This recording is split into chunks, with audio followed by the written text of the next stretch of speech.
Hey guys, today I want to talk about zeroing your rifle and specifically a rimfire for the PRS NRL type matches that I shoot, and why you would pick one or the other. But I want to elaborate on what I hope is starting to become the theme of these videos, and that is find what works for you. It doesn't matter what I do or the next guy or gal does. We're all different.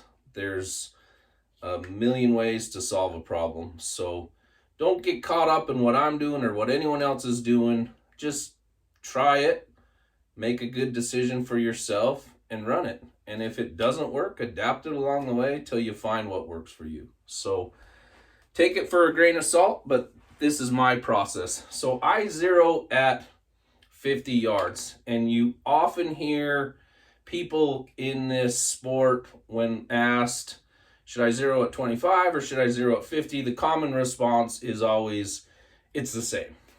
Well, I am anal about details and statistics, and so I struggle with that comment because it's not the same. And for example, hopefully you can see this. This is my voodoo, and it's zeroed at 50 yards, and at 25 yards it shows 0.13 up. So that's 0.13 mils.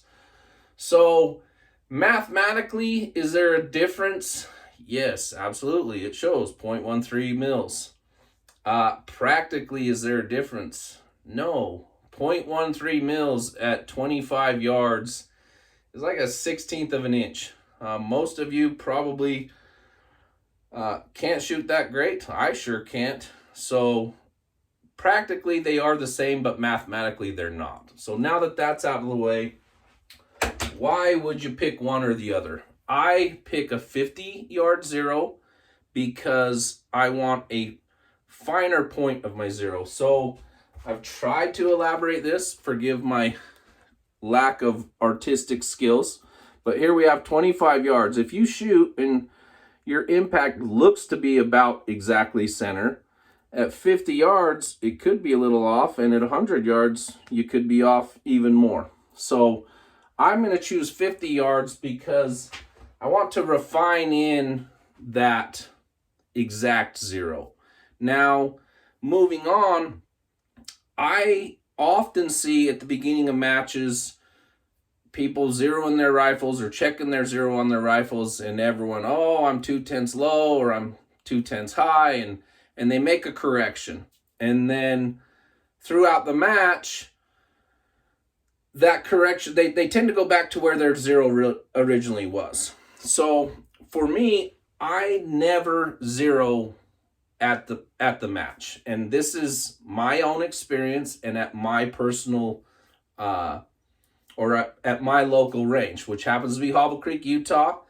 And the wind is switchy and all of the berms, it can go crazy. So I zero at another location, preferably somewhere without environmentals. If you have a tunnel or something at a range near you, you can zero inside. But if not, zero outside. And typically early in the morning, it's nice and calm, so you don't have a lot of environmental conditions messing with your zero. Get your zero set and trust your zero. I find that zeros don't change all that much. Yeah, again, mathematically, there could be some differences when you change density altitudes and go to various places, but most of us are staying kind of local in our area, and it might shift again a 1/10 of a mil, which we've already established is not a huge measurement at the distances we're shooting these rimfires.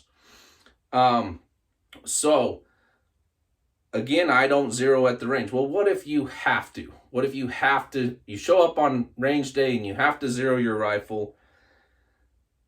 Take extra caution in that. Put the wind into your calculator. If the wind says you're going to be 2/10 right, factor that in when you're zeroing.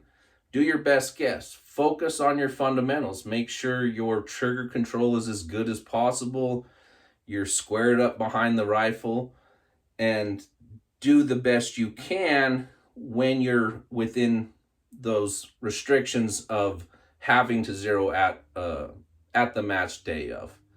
Otherwise, try and get your zero dialed in outside of that day. And for the most part, it's going to stay the same. If you don't drop your rifle, if things don't shift, and it was all mounted and torqued down properly, you shouldn't have any issues. So that's my thoughts on 50 yard versus 25 yard. Again, run whatever works for you. If 25 yard works for you, then zero at 25. If 50 yard works, do that. If you want to zero it at 100 yards and dial down for everything, do that. I don't know the answers to everyone's problems, and they might work great for you. And if it does, run it. Thanks, guys.